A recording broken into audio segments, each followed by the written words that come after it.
আজকের এই সুবিশাল জনগর্জন সভার সঞ্চালক এবং সভাপতি,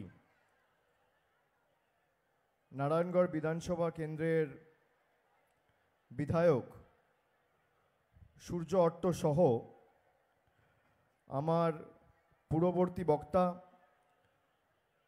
মমতা বন্দ্যোপাধ্যায়ের মন্ত্রিসভার অন্যতম সতীর্থ এবং সহযোদ্ধা প্রবীণ রাজনীতিবিদ ডক্টর মানস ভূঁইয়া, উপস্থিত রয়েছেন মেদিনীপুর সাংগঠনিক জেলা তৃণমূল কংগ্রেসের সভাপতি সুজয় হাজরা সহ আশিস হুদাইত রয়েছেন ঘাটাল সাংগঠনিক জেলার সভাপতি, ঘাটাল সাংগঠনিক জেলার চেয়ারম্যান রাধাকান্ত মাইতি এবং মেদিনীপুর সাংগঠনিক জেলার চেয়ারম্যান, খড়গপুরের বিধায়ক, খড়গপুর রুরালের দীনেন রায় রয়েছেন, শিউলি সাহা, শ্রীকান্ত মাহাতো, পিংলার বিধায়ক অজিত মাইতি, জেলা পরিষদের সহসভাধিপতি, দাঁতনের বিধায়ক বিক্রম দা আছে, হ্যাঁ, বিক্রমচন্দ্র প্রধান, পরেশ মুর্মু, গড়বেতার বিধায়ক সদস্যা উত্তরা সিংহ হাজরা, দাসপুরের বিধায়ক সদস্যা মমতা ভূঁইয়া, ডেবরার বিধায়ক হুমায়ুন কবির, অরূপ ধারা চন্দ্রকোনার বিধায়ক, এগরার বিধায়ক তরুণ মাইতি, জেলা পরিষদের সভাধিপতি প্রতিভা মাইতি রয়েছেন, প্রদ্যুৎ ঘোষ নারায়ণগড়ের প্রাক্তন বিধায়ক এবং জেলা কমিটির অন্যতম, রাজ্য কমিটির অন্যতম সম্পাদক, আরও একজন সম্পাদক গড়বেতার প্রাক্তন বিধায়ক আশিস চক্রবর্তী, কাউসার আলী, মেদিনীপুর পুরসভার পৌরপ্রধান সৌমেন খান, খড়গপুর পুরসভার পৌরপ্রধান কল্যাণী ঘোষ,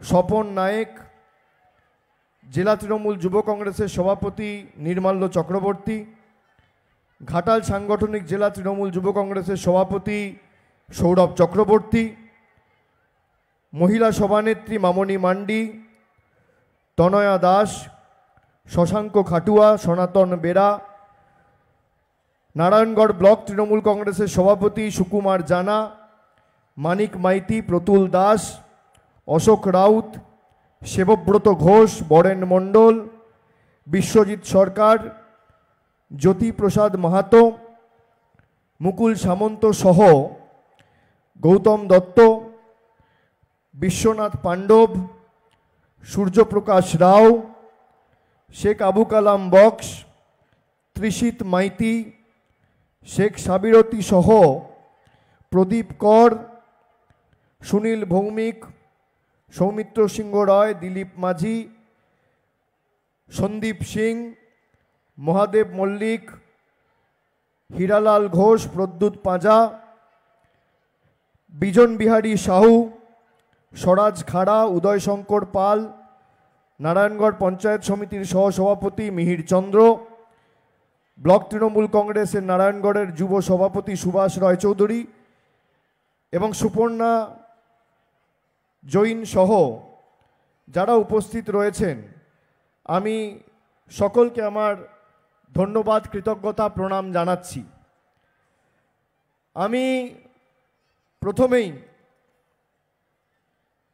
আপনাদের সকলকে নতমস্তকে আমার কৃতজ্ঞতা, প্রণাম, মায়েরা, দিদিরা, বোনেরা যারা এসছেন, বিশেষ করে এই পবিত্র রমজান মাসে রোজাদার যারা রোজা রেখেও আমাদের সভাস্থলে উপস্থিত হয়েছেন, মায়েরা যারা বাড়ির কাজ কর্ম ছেড়ে আমাদেরকে এসে আশীর্বাদ করেছেন, আমাদের সমর্থন জানিয়েছেন, আর মাতৃশক্তি যাদের সাথে থাকে তাদেরকে কোনোদিন কেউ পরাজিত করতে পারে না। না জাগিলে ললনা এ বিশ্ব জাগে না।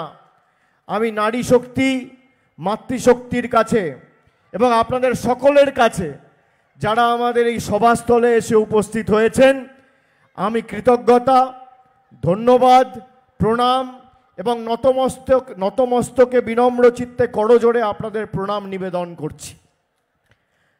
নবজোয়ারের সময় আজ থেকে ঠিক 8-10 মাস আগে আমি যখন পূর্ব মেদিনীপুর, পশ্চিম মেদিনীপুর, ঝাড়গ্রামে এসেছিলাম, বিশেষ করে এই অবিভক্ত মেদিনীপুর জেলায় পশ্চিম মেদিনীপুরের যে 15টি বিধানসভা আছে, আমি প্রায় প্রত্যেকটি বিধানসভাতেই কোনো না কোনো কর্মসূচি নিয়ে আপনাদের মাঝখানে পৌঁছে যাওয়ার চেষ্টা করেছি।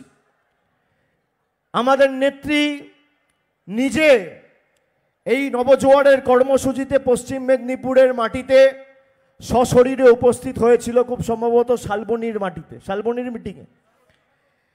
এবং সেই কারণে আমার নারায়ণগড়, কেশিয়ারি যে কর্মসূচিগুলো ছিল শেষ মুহূর্তে আমাকে একটু পরিবর্তন করতে হয়েছিল। আমি আপনাদের কাছে ক্ষমা চেয়ে নিচ্ছি। কিন্তু আমি বলেছিলাম পরবর্তীকালে যখন আমি পশ্চিম মেদিনীপুরে আসব, আগে নারায়ণগড় দিয়ে শুরু করব। আজকে আপনাদের মধ্যেখানে উপস্থিত থাকতে পেরে, আপনাদের ভালোবাসা এবং আপনাদের আশীর্বাদ দোয়াকে পথ চলার প্রেরণা করতে পেরে আমি কৃতজ্ঞ। আজকে সারা ভারতবর্ষ জুড়ে কেন্দ্রীয় নির্বাচন কমিশন লোকসভা ভোটের নির্ঘণ্ট ঘোষণা করতে চলেছে। এতক্ষণে প্রায় ঘোষণা হয়ে গেছে। দেখুন, আমি আগে থেকে জানতাম না। আমার এখানে মিটিং দেওয়া হয়েছে প্রায় 10-12 দিন আগে। কি করে জানবো যেদিনকে নির্বাচন ঘোষণা হবে সেদিনকে মেদিনীপুরের মাটি, এই আন্দোলনের ধাত্রীভূমি, লড়াই সংগ্রামের পীঠস্থানের মানুষের আশীর্বাদকে সামনে রেখেই আমরা লড়াই শুরু করব। এটা আমাদের কাছে সৌভাগ্যের। এই নির্বাচনের দামামা যেদিনকে বাজছে, আমি সেই দিনকেই, সেই সময়ে অন্য কোথাও নয়, আন্দোলনের পীঠস্থান, আন্দোলনের মাটি, লড়াইয়ের মাটি, অবিভক্ত মেদিনীপুর জেলা, যে মাটি মাতঙ্গিনী হাজরার মাটি, ঈশ্বরচন্দ্র বিদ্যাসাগরের মাটি, যে মাটি ক্ষুদিরাম বসুর মাটি, যে মাটি বীরেন্দ্র শাসমলের মাটি, সর্বাধিনায়ক সতীশ সামন্তের মাটি, সুশীল ধারার মাটি, সেই মাটিতে উপস্থিত হয়ে আজকে নির্বাচনের জনগর্জন বাংলায় বা মেদিনীপুরের মানুষ প্রমাণ করল।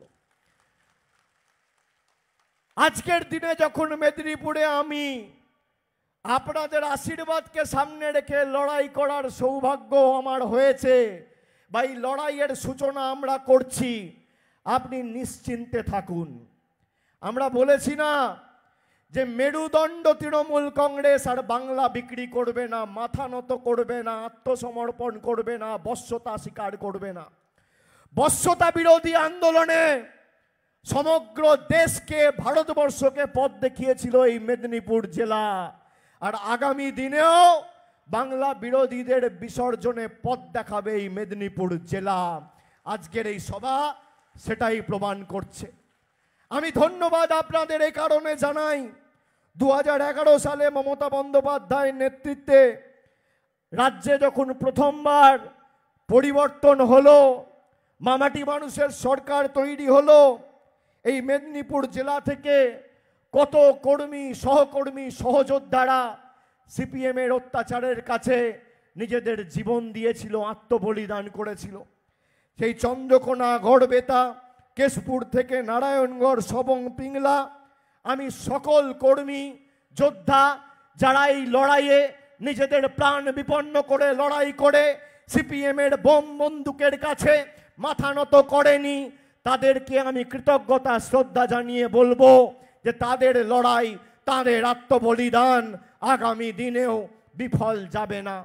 যারা মেদিনীপুরে এসে মেদিনীপুরের মানুষের কাছে 2019 সালে ভোট চেয়ে বলেছিল যে আমাদের ভোট দিলে কৃষকদের উন্নয়ন হবে, গরিব মানুষের মাথার উপর ছাদের ব্যবস্থা হবে, 100 দিনের টাকা আমরা দেবো, জলের টাকা দেবো, রাস্তার টাকা দেবো, সর্বশিক্ষা মিশনের টাকা দেবো, তাদের ভাঁওতাবাজি আজকে মানুষের সামনে মানুষ উপলব্ধি করেছে যে বিজেপিকে 2019 সালে ভোট দিয়ে জেতানো আর খাল কেটে কুমির আনা এক।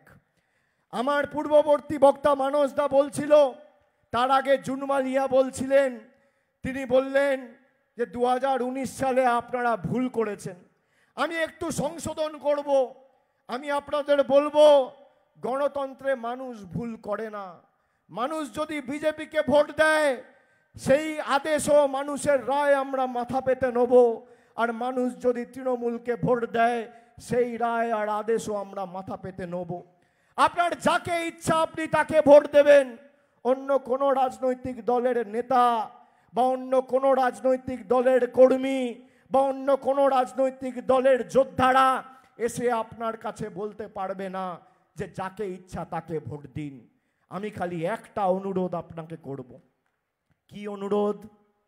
আপনি যাকে ইচ্ছা তাকে ভোট দিন। তৃণমূলকে ভোট দিতে ইচ্ছা করলে তৃণমূলকে দিন, বিজেপিকে ভোট দিতে ইচ্ছা করলে বিজেপিকে দিন, সিপিএমকে দিতে ইচ্ছা করলে সিপিএমকে দিন, নির্দলকে দিতে ইচ্ছা করলে নির্দলকে দিন। খালি একটা জিনিস অনুরোধ করার জন্য আজকে এসেছি, আপনারা ভোট যাকে ইচ্ছা দিন, খালি নিজের অধিকারটা সামনে রেখে দিন। এটা কেন বলছি? আমি এই কথা কেন বলছি? 2019 সালে আপনারা যারা আজকে এই সভাস্থলে উপস্থিত রয়েছেন, আমার মাইকের আওয়াজ যত দূর যাচ্ছে, যারা গণমাধ্যমে এই সভা দেখছেন, সোশ্যাল মিডিয়ায় ফোনে শুনছেন, তারা বুকে হাত দিয়ে নিজেদেরকে প্রশ্ন করুন, 2019 সালে আপনারা যখন ভারতীয় জনতা পার্টিকে এই মেদিনীপুর লোকসভা কেন্দ্রের বিস্তীর্ণ এলাকা জুড়ে মায়েরা, দিদিরা, বৌদিরা, বোনেরা, ভাইয়েরা, শ্রমিক, কৃষক, ছাত্র, যুব যারা ভোট দিয়েছিলেন, তারা নিজেদের অধিকারকে সামনে রেখে ভোট দিয়েছিলেন।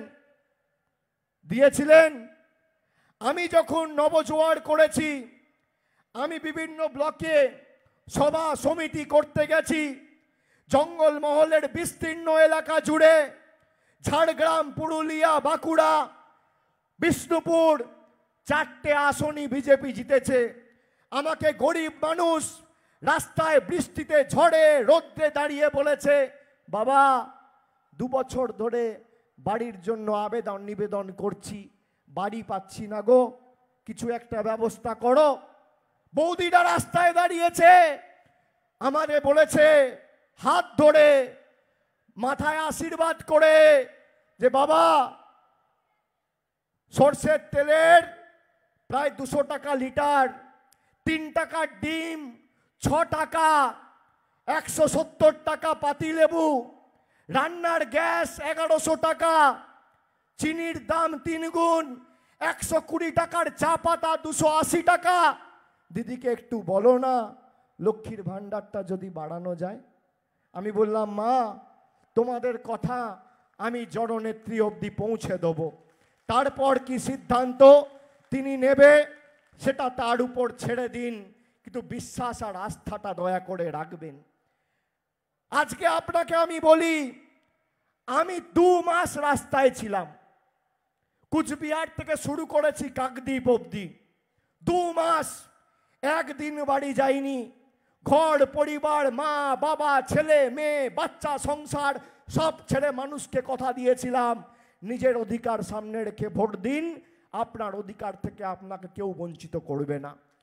আপনারা 100 দিনের টাকাকে সামনে রেখে ভোট দিয়েছিলেন। আজকে মায়েরা, দাদারা হাত তুলে বলুন 100 দিনের টাকা পেয়েছেন কিনা, বলুন পেয়েছেন কিনা। আমি বলেছিলাম নিজের অধিকারকে সামনে রেখে ভোট দিতে, আপনারা নিজের অধিকারকে সামনে রেখে ভোট দিয়েছেন, আপনারা টাকা পেয়েছেন। এটাই মানুষের শক্তি। আপনাদের মধ্যে যারা বসে আছে তারা নিজেদের ওজন আপনারা নিজেরা জানেন না। এই যে আমরা স্টেজে, এই স্টেজ আলোকিত করে যারা বসে আছি, আমি বক্তব্য রাখছি, ডায়মন্ড হারবার লোকসভা কেন্দ্রের সাংসদ, তৃণমূল কংগ্রেসের সর্বভারতীয় সাধারণ সম্পাদক, এখানে যারা বসে আছে, কেউ এমপি, কেউ এমএলএ, কেউ মন্ত্রী, কেউ জেলা পরিষদের সভাধিপতি, কেউ মিউনিসিপ্যালিটির চেয়ারম্যান, কেউ পঞ্চায়েতের প্রধান, কেউ সমিতির সভাপতি, সবার মূল্য শূন্য। আর মানুষ যদি চায়, যারা মানুষের টাকা রিমোট কন্ট্রোল টিপে দিল্লি থেকে বন্ধ করে রাখছে, তাদের শূন্য মূল্য।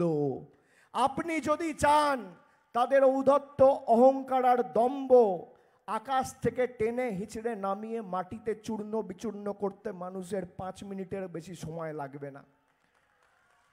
আপনারা ভাবেন আমার একটা ভোটের কি দাম? ভাবে না যে আমার একটা ভোটে কি পরিবর্তন হবে? কি হবে আমার একটা ভোটে? সরকার তো পাল্টাবে না, বিধায়ক তো পাল্টাবে না, সাংসদ তো পাল্টাবে না, কেন্দ্র সরকার তো পাল্টাবে না। আমার একটা ভোটের দাম কি? আমি আবার আপনাকে বলছি, যাকে ইচ্ছা তাকে ভোট দেবেন, খালি নিজের অধিকারটাকে সামনে রেখে ভোট দেবেন। আমি কেন বলছি জানেন এই কথা? 5 মিনিটে এটা 3 বার বললাম। কেন বলছি? আজকে আপনারা বলেন আমার বাড়ির টাকা বন্ধ, আজকে আপনারা বলেন যে 100 দিনের 2 বছর ধরে টাকা বন্ধ করে রেখেছে, আজকে আপনারা বলেন রাস্তার টাকা বন্ধ করে রেখেছে। আপনারা বুকে হাত দিয়ে বলুন তো 2019 সালে আপনারা নিজের বাড়ির অধিকারকে সামনে রেখে ভোট দিয়েছিলেন? মেদিনীপুরের মানুষ ভোট দিয়েছিল কি? রাম মন্দিরকে সামনে রেখে। আজকে ভারতবর্ষে রাম মন্দির হয়েছে 3000 কোটি টাকা খরচা করে, গরিব মানুষের মাথার উপর ছাদ হয়নি। আপনি অস্বীকার করতে পারবেন না। যেই মেদিনীপুর জেলায় বিজেপি জিতল 2021 সালে, ঠিক 2 বছর পরে মমতা বন্দ্যোপাধ্যায়ের ভোট, সেখানে আপনি ভোট দিলেন লক্ষ্মীর ভান্ডারকে সামনে রেখে। বলুন হাত তুলে লক্ষ্মীর ভান্ডার পেয়েছেন কিনা? পেয়েছেন কিনা? পেয়েছেন কিনা মায়েরা? এবার ভোট দেবেন নিজের বাড়ি আর নিজের মাথার উপর ছাদকে কেন্দ্র করে। আমি আপনাকে বলছি, আপনি আপনার অধিকারকে সামনে রেখে ভোট দিন।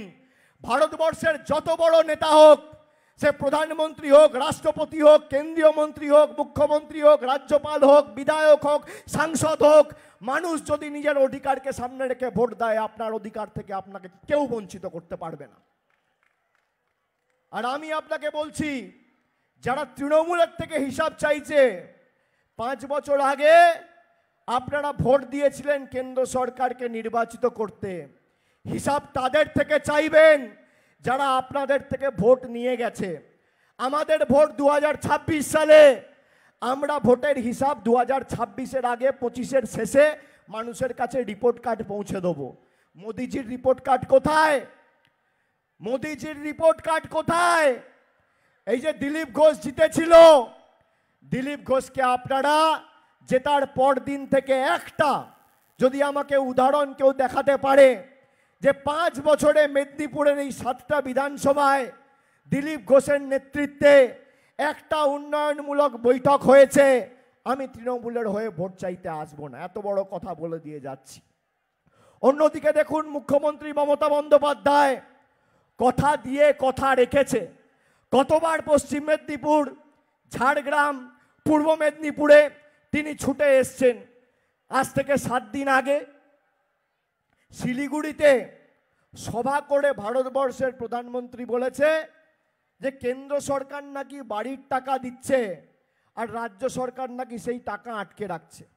আমি আপনাদের এই মঞ্চ থেকে ভারতবর্ষের প্রধানমন্ত্রীর পদ, তার চেয়ারের প্রতি পূর্ণ সম্মান মর্যাদা রেখেই বলছি যে মোদিজি, পরের বার আপনি যখন বাংলায় আসবেন, গত 3 বছরে বাংলায় আপনারা হেরে যাওয়ার পর 21-22, 22-23 আর 23-24 অর্থবর্ষে যদি নরেন্দ্র মোদী সরকার প্রমাণ করতে পারে যে বাংলার 100 দিনে 10 পয়সা দিয়েছে আর আবাসের জন্য 10 পয়সা দিয়েছে, আমি তৃণমূলের হয়ে কোনোদিন সভা সমিতি করতে মাঠে নামবো না। এত বড় কথা বলছি। আপনারা শ্বেতপত্র প্রকাশ করুন না, কেউ তো বারণ করেনি। আপনি বলুন কোথায় যাবেন। আমি এই মেদিনীপুরের মাটি থেকে চ্যালেঞ্জ করছি। বিজেপির ছোট বড় মাঝারি নেতা, আমার কোনো অহংকার দম্ভ নেই। বড় নেতা আসলেও আসতে পারে, সচিব চাইলেও আসতে পারে, আর যদি কোনো মাঝারি ছোট কার্যকর্তাও আসতে চায়, কর্মী আসতে চায়, আমিও তৃণমূলের কর্মী, বিজেপির যে কোনো কর্মীকে আমি স্বাগত জানাবো। যে আপনি একদিকে মাইক ধরবেন আর একদিকে খালি কাগজ দেখাবেন যে 3 বছরে আপনি বাড়ির কত টাকা দিয়েছেন।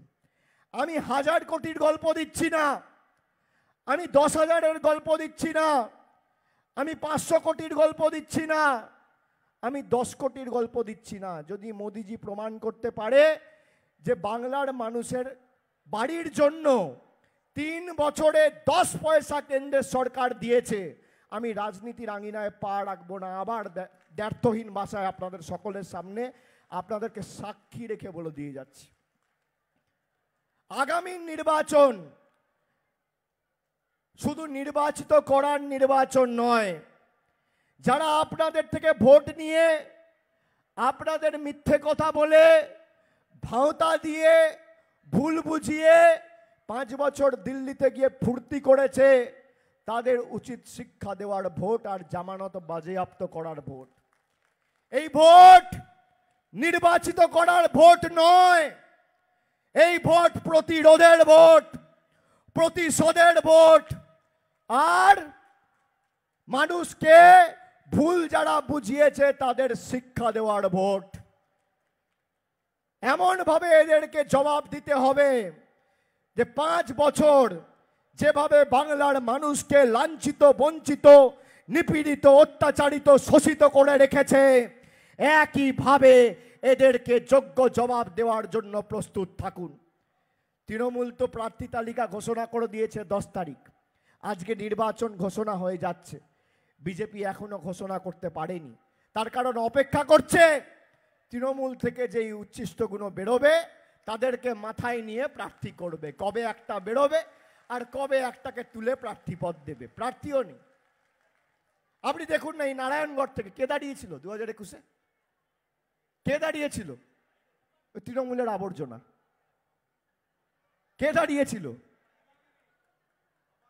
2021 সালে? আমি নাম বলছি না, আপনারা বুঝে গেছেন। তৃণমূলের আবর্জনা এখন অপেক্ষা করছে, আবর্জনাগুলোকে তৃণমূল বের করবে। আমরা ত্যাগ করছি, ওরা গ্রহণ করছে, আমরা বর্জন করছি, ওরা গ্রহণ করছে। আপনি দেখুন না এদের চরিত্র। আপনি দেখবেন আপনার পাড়ায়, আপনার এলাকায়, আপনার গ্রামে কোনো ভদ্রলোক বিজেপি করে না, সব চোর, চিটিংবাজ, 2 নম্বরী, দুর্নীতিগ্রস্ত, পাতাখোর, মাতাল, সব বিজেপিতে। আর এরা সব সিপিএম এর প্রোডাক্ট। খড়কুটো ধরে খালি বাঁচতে চাইছে, জামাটা বদলে নিয়েছে। মদের বোতলটা নতুন আর মদটা পুরনো। আর দিলীপ ঘোষকে যারা নির্বাচিত করেছে, 5 বছর দিলীপ ঘোষ কি পরিষেবা দিয়েছে আপনারা দেখেছেন। সকালবেলা দিলীপ ঘোষের কাজ খালি মর্নিং ওয়াক করা, আর কোনো কাজ নেই। আপনি রোজ সকালবেলা টিভির পর্দায় দেখবেন দিলীপ বাবু খালি মর্নিং ওয়াক করছে।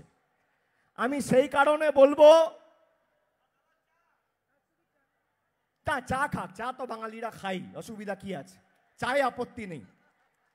কিন্তু দিলীপ ঘোষ নিয়মিত যেটা করেছে সেটা হচ্ছে সকালবেলা কলকাতায় গিয়ে খালি ইকো পার্কে মর্নিং ওয়াক করেছে। আপনারা দেখেছেন তো, শরীরচর্চা আর মর্নিং ওয়াক। তা মর্নিং ওয়াক যদি কেউ করতে চায়, আপনি তাকে সাংসদ নেবেন, না বাংলার মেয়ে যে রাস্তায় থেকে আপনার জন্য কাজ করতে চায় তাকে সাংসদ হিসেবে নির্বাচিত করবেন? আমি নারায়ণগড়ের মায়েদের, বোনেদের সবাইকে বলবো, মেদিনীপুর লোকসভার প্রত্যেকটা মায়েদের, দিদিদের, বোনেদের, বন্ধুদের, যে মর্নিং ওয়াক করা দাদা পার্কে থাক আর বাংলার মেয়ে দিল্লি যাক। এটা আমাদের শপথ নিতে হবে। যে মর্নিং ওয়াক করতে চায় সে পাড়ায় থাকুক, পার্কে থাকুক, হেঁটে বেড়াক, শরীরচর্চা করুক, আর যে কাজ করতে চায় তাকে দিল্লিতে পাঠান। আর আমি আপনাদের কথা দিচ্ছি, আমি কথা দিয়ে কথা রাখি, আপনারা জানেন। আমি ভেবে কথা বলি, আর যখন কথা দিই কথা রাখি। আমাকে একটা দৃষ্টান্ত দেখাতে পারবেন না আমার রাজনৈতিক জীবনে যেখানে আমি কথা দিয়ে কথা রাখিনি। তার জন্য যতদূর লড়াই করার আমি করব, তার জন্য যেখানে আবেদন নিবেদন করার আমি করব, তার জন্য যতদূর যাওয়ার আমি যাব। কিন্তু মানুষকে যদি কথা দিই, সেই কথা রাখতে আমি অঙ্গীকারবদ্ধ, দায়বদ্ধ। আমি আপনাদের কথা দিচ্ছি, এদের থেকে কিচ্ছু চাইবেন না। আমি আপনাদের চ্যালেঞ্জ করে গেলাম আপনাদের সামনে, এখানে 50টা টিভির ক্যামেরা রয়েছে, সংবাদ মাধ্যমের প্রতিনিধি বন্ধুরা রয়েছে। আমি বলেছি 3 বছরে 10 পয়সার হিসাব যদি দিতে পারে আবাস আর 100 দিনের কাজে আমি রাজনীতি করব না। বিজেপির উচিত এই চ্যালেঞ্জ গ্রহণ করা, হ্যাঁ কি না বলুন? উচিত? ক্ষমতা থাকলে বলুক কোথায় কোথায় আসবে। ও বিজেপির লোক বিজেপির রিপোর্ট কার্ড নিয়ে আসুক, আমি আমার রিপোর্ট কার্ড নিয়ে যাব, 10-0 গোল দিয়ে মাঠ ছাড়া করব। তথ্য পরিসংখ্যানের হিসেব হোক না, তথ্য পরিসংখ্যানের হিসেব হোক। পারবে না। আপনারা তো বলছেন বিজেপির এই চ্যালেঞ্জ গ্রহণ করা উচিত, আমাকে খালি 2 ঘন্টা আগে বলবেন। জায়গা আপনার, যদি টিভির পর্দায় করতে চান চ্যানেল আপনার, সঞ্চালক আপনার, সংবাদ মাধ্যম আপনার, সময় আপনার, বক্তা আপনার। 1 ঘন্টা আগে বলবেন, 2 ঘন্টা থেকে 1 ঘন্টা থেকে 2 ঘন্টা আমি পৌঁছে যাব। আপনি খালি শ্বেতপত্রটা আনুন যে 3 বছরে বাংলায় গোহারা হারার পর আপনি 10 পয়সা আবাসে দিয়েছেন আর মানরেগাতে দিয়েছেন 100 দিনে। যদি প্রমাণ করতে পারে, আমি তৃণমূলের হয়ে মানুষের কাছে সভা সমিতি করতে যাব না। এবার আপনারা বলুন কে সত্যি বলছে কে মিথ্যে বলছে। কার গ্যারেন্টি নেবেন? দিদি না মোদির? কি মায়েরা, কার গ্যারেন্টি নেবেন? যে আমার চ্যালেঞ্জ গ্রহণ করতে পারে না সে আপনাকে গ্যারেন্টি দেবে কি? আমি তো বলছি খালি তথ্যটা আনুন, কাগজ শ্বেতপত্র প্রকাশ করুন। যে আমার চ্যালেঞ্জ গ্রহণ করার সৎসাহস দেখাতে পারে না সে আপনাদের গ্যারেন্টি দিতে পারে কি মায়েরা? দিতে পারে?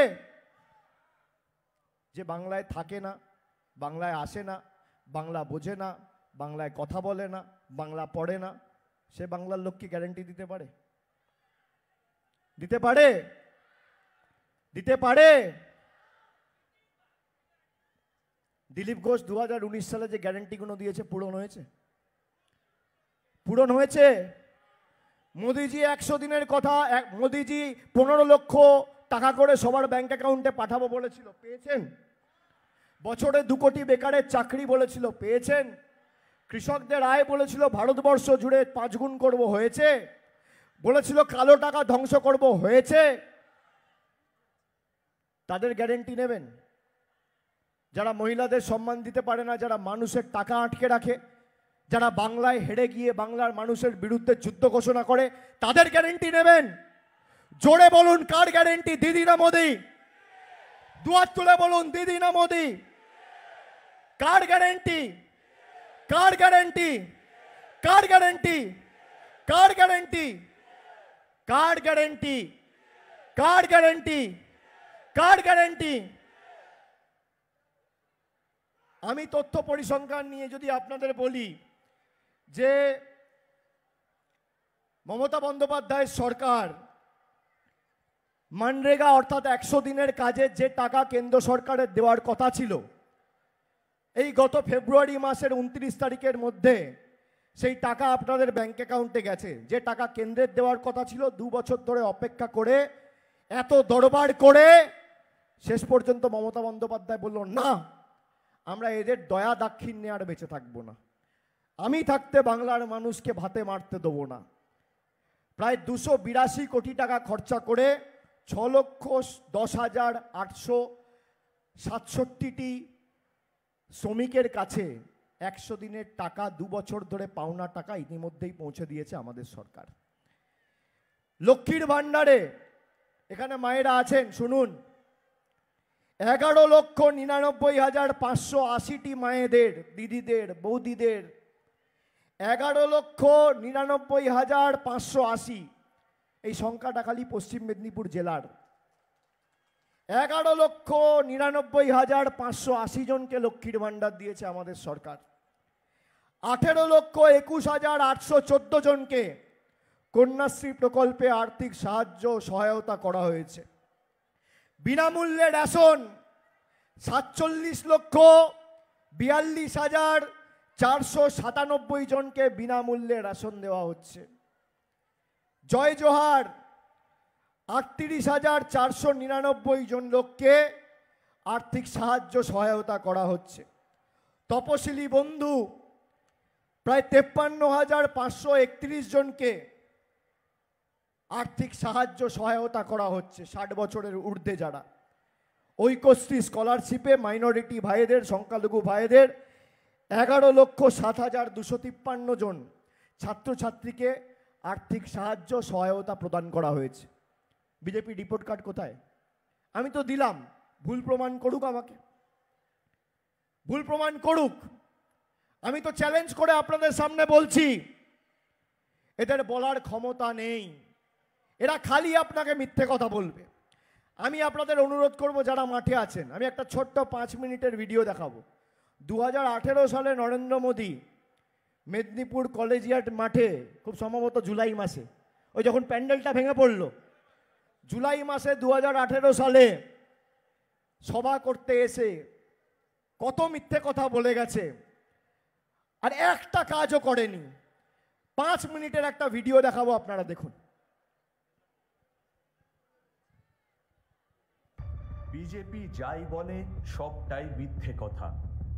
काला धन वापस आना चाहिए, हर गांव गली मोहल्ले में रोजगारी का अवसर पैदा हो। एक भी परिवार ऐसा नहीं होगा जिसका अपना खुद का घर नहीं होगा। एक ही काम, झूठ बोलो, बार झूठ बोलो। আগের বার যখন মোদি এসেছিলেন এত মিথ্যে কথা বলেছিলেন। দেখুন, ये भारतीय जनता पार्टी की सरकार बनने के बाद आज लागत का 1.5 गुना किसानों को एमएसपी देने का निर्णय आज हमारी सरकार ने कर लिया। মিথ্যে। চলতি বছরেও ন্যূনতম সহায়তা মূল্য নিয়ে কৃষকদের একই রকম দুর্দশার চিত্র আমরা দেখেছি।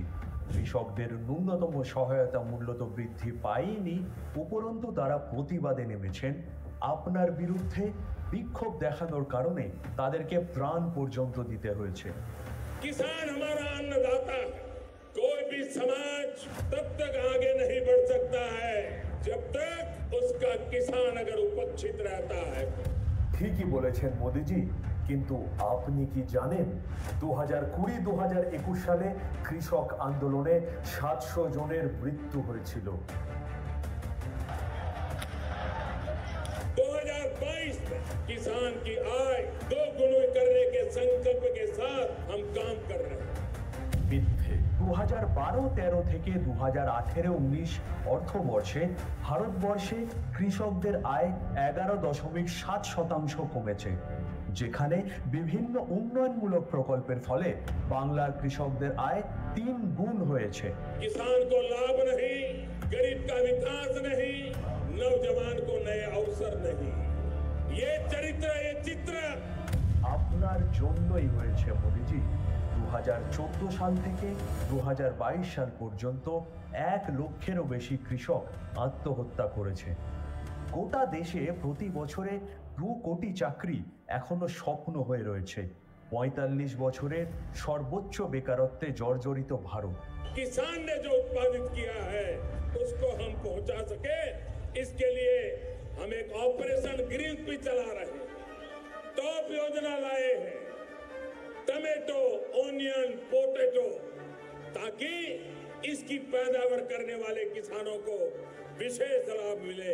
মিথ্যে। অপারেশন গ্রিন স্কিমের অধীনে টমেটো, পেঁয়াজ, আলু চাষের উৎপাদন বৃদ্ধি হবে, সেটাও হয়নি। কিন্তু তৃণমূল কংগ্রেসের নেতৃত্বাধীন পশ্চিমবঙ্গ আলু চাষে 2য় স্থান অধিকার করেছে। পূর্ব ভারতের বৃহত্তম কোল্ড স্টোরেজের সুবিধা রয়েছে এখানে। ধান, পাট, মেস্তা উৎপাদনেও এগিয়ে বাংলা। केंद्र सरकार राज्य को जो पैसे दे रही है उसको भी कहां खर्च करते हैं कि नहीं करते हैं, हिसाब देते हैं कि नहीं देते हैं। মিথ্যে। এবার আপনি হিসেব দিন মোদিজি, কেন বাংলার 59 লক্ষ 100 দিনের কাজের শ্রমিকদের 6,913 কোটি টাকা বন্ধ? কেন বাংলা থেকে 4,60,000 কোটি টাকা কর বাবদ নিয়ে যাওয়ার পরেও 1,60,000 কোটি টাকা আটকে রাখা হয়েছে? मित्रों, देश भर में जो गरीब आदमी उसको 5 लाख रुपए तक की सभी स्वास्थ्य सुविधाएं free of cost Narendra Modi ji देते हैं। মিথ্যে। ক্যাগ রিপোর্ট অনুযায়ী আয়ুষ্মান ভারত প্রকল্পে 403 জন রোগীর চিকিৎসা বাবদ 1.1 কোটি টাকার বেশি দেওয়া হয়েছে, কিন্তু তথ্য ঘাটলে দেখা যায় এদের সবাইকেই মৃত বলে ঘোষণা করা হয়েছে। আশ্চর্যজনকভাবে আয়ুষ্মান ভারতে 7.5 লক্ষ উপভোক্তা একটি মাত্র ফোন নাম্বার দিয়ে নাম নথিভুক্ত করেছেন। मैंने बोला ये घर कहाँ से बना है, कब बनाया, कहाँ से लोन ली?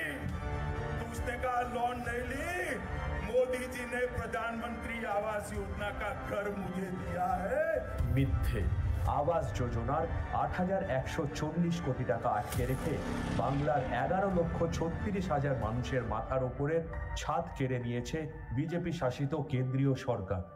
ঘাটাল মাস্টার প্ল্যানের জন্য কেন্দ্রের বিজেপি সরকার আটকে রেখেছে 1,238.95 কোটি টাকা, আর তাই মমতা বন্দ্যোপাধ্যায়ের পরিচালিত পশ্চিমবঙ্গ সরকারই ঠিক করেছে আগামী 2-3 বছরের মধ্যে ঘাটাল মাস্টার প্ল্যানের বাস্তবায়ন করবে। এবার আসা যাক বিজেপির মেদিনীপুর সাংসদ দিলীপ ঘোষের কথায়, যিনি বারংবার নারী শক্তিকে অপমান করেছেন। दुर्गा पता नहीं कहां से आ जाते हैं, दुर्गा पता नहीं कहां से आ जाते हैं। কখনো মাননীয় মুখ্যমন্ত্রীর পোশাক নিয়ে কুমন্তব্য করেছেন। শাড়ি পরে আছেন, একটা পা ঢাকা একটা খোলা, এরকম শাড়ি পরতে দেখিনি। যদি পাটা বার করে রাখেন শাড়ি কেন বারমুড়া করতে পারেন, তাহলে পরিষ্কার দেখা যায়।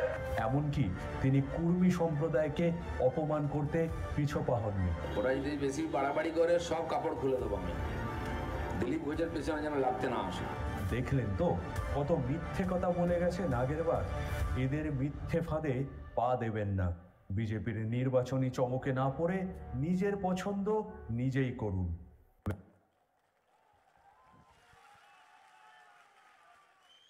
আপনারা নিজেরা চোখে দেখলেন কি বলেছিল। বিজেপির তৎকালীন সর্বভারতীয় সভাপতি এবং বর্তমানে স্বরাষ্ট্রমন্ত্রী অমিত শাহ বলেছিল যে বাড়ির টাকা পাঠিয়েছি, আর আমি এই মঞ্চ থেকে চ্যালেঞ্জ করছি যে শ্বেতপত্র যদি প্রকাশ করতে পারে যে বাংলায় হেরে যাওয়ার পর 3 বছরে 10 পয়সা দিয়েছে, আমি রাজনীতির আঙিনায় পা রাখবো না। এই চ্যালেঞ্জ যদি বিজেপির ক্ষমতা থাকে, এই সভা থেকে আমি করে গেলাম, বুকের পাঁটা থাকলে এক বাপের বেটা হলে গ্রহণ করে দেখাবে। আমরা কেন বিজেপিকে বলছি বাংলা বিরোধী? আপনারা দেখুন, এই 100 দিনের টাকা 2 বছর ধরে এরা বাংলার টাকা বন্ধ করে রেখে দিয়েছে। আপনার কষ্ট করে, মানে 2 বছর আগে আপনি কাজ করেছেন, আপনি পারবেন আপনার পরিবারে কাউকে 6 মাস কাজ করিয়ে বার করে দিতে, টাকা না দিয়ে, মাইনা না দিয়ে? আমাদের বিবেকে বাঁধে, আমাদের খারাপ লাগবে। আপনি তখনই মানুষকে টাকা দেবেন না বা তার টাকা বন্ধ করবেন যখন আপনি মানুষকে দুর্বল ভাববেন। এরা বাংলার মানুষকে দুর্বল ভাবে। আমরা একাধিকবার দিল্লিতে গেছি, বৈঠক করেছি, আমাদের টাকা যাতে এই 59 লক্ষ প্রাপকের অ্যাকাউন্টে পাঠিয়ে দেওয়া হয়, কোনো সুরাহা হয়নি। ধারাবাহিকভাবে প্রতিবার আমাদের আবেদন নিবেদন এরা প্রত্যাখ্যান করেছে। পরবর্তীকালে মমতা বন্দ্যোপাধ্যায় রেড রোড থেকে ঘোষণা করার পর পশ্চিম মেদিনীপুর জেলায় 6,10,867 জন শ্রমিকের 2 বছরের বকেয়া পাওনা আমাদের সরকার সরাসরি মিটিয়েছে 282 কোটি টাকা তাদের ব্যাংক অ্যাকাউন্টে পাঠিয়ে। এই কারণে আমরা বলছি বিজেপি বাংলা বিরোধী। স্বামী বিবেকানন্দকে বলছে অজ্ঞ বামপন্থী প্রোডাক্ট। আমরা এই কারণে বিজেপিকে বাংলা বিরোধী বলছি। এই জেলার নাম যে সারা দেশের কাছে, সারা বিশ্বের কাছে বিশ্ববন্দিত করেছে ঈশ্বরচন্দ্র বন্দ্যোপাধ্যায়, ঈশ্বরচন্দ্র বিদ্যাসাগর। ঘাটালে বীরসিংহ গ্রামে জন্ম।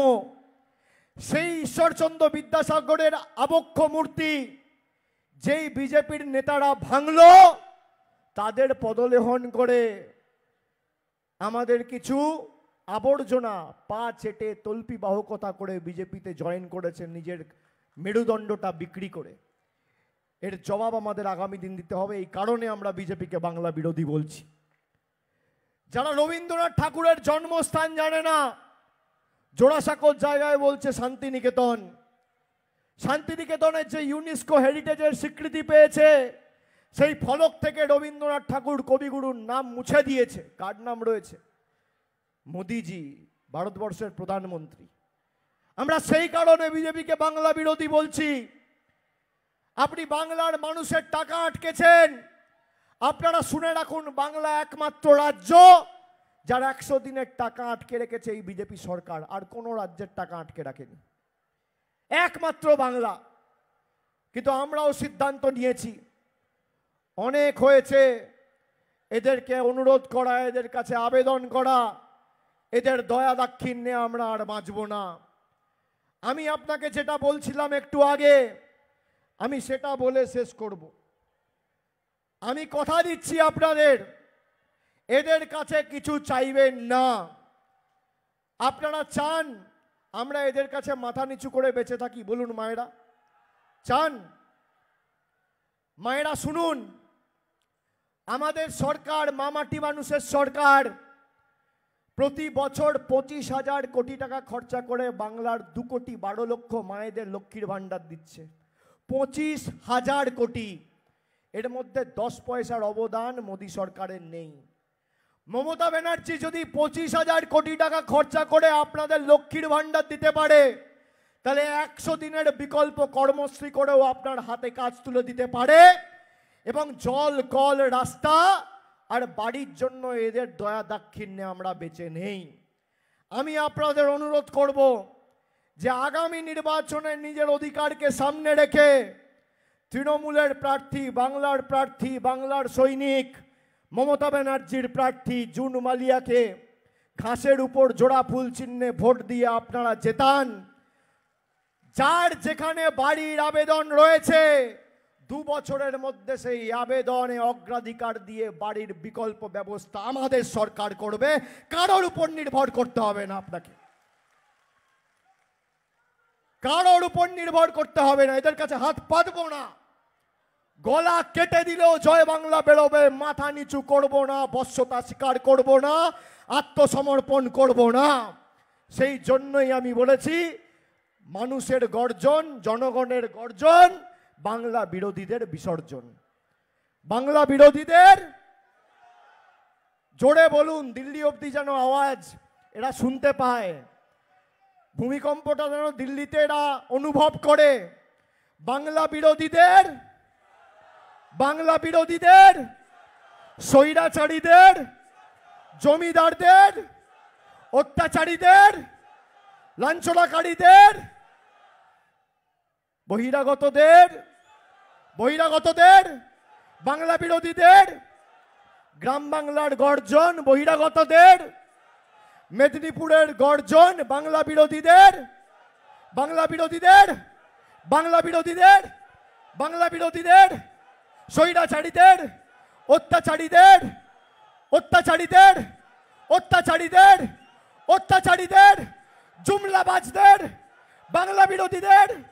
জয় বাংলা, জয় বাংলা, জয় বাংলা, জয় বাংলা, জয় বাংলা, জয় মেদিনীপুর, জয় মেদিনীপুর। একবার যত গলায় আওয়াজ রয়েছে দুহাত তুলে বলুন, জয় বাংলা, জয় বাংলা, জয় বাংলা, জয় বাংলা। আর কথা আমি দিয়ে গেছি, আমি এক কথার ছেলে। আপনি বাংলার সাথে থাকলে আমাদের গলা কেটে দিলেও আমরা আপনার পাশে রয়েছি। খালি নিজের অধিকারকে সামনে রেখে লড়াই করুন, আপনার অধিকার থেকে আপনাকে কেউ বঞ্চিত করতে পারবে না। আমি বলেছিলাম না দিল্লিতে যাব, আন্দোলন সংগঠিত করব, আর যদি আন্দোলনে সুরাহা না হয় টাকার বিকল্প ব্যবস্থা করব। করেছি, আজকেও কথা দিয়ে গেলাম। বাড়ি নিয়ে চিন্তা করবেন না, তৃণমূল সরকার দেবে। মানুষের পাশে খালি থাকুন, মামাটি মানুষের পাশে থাকুন। সকলকে আরেকবার আমার ধন্যবাদ, কৃতজ্ঞতা, প্রণাম, অভিনন্দন, সালাম জানিয়ে এবং সকলকে জোহার জানিয়ে, কৃতজ্ঞতা জানিয়ে আমি আমার বক্তব্য এখানেই শেষ করলাম। জয় হিন্দ, বন্দে মাতারাম, জয় বাংলা।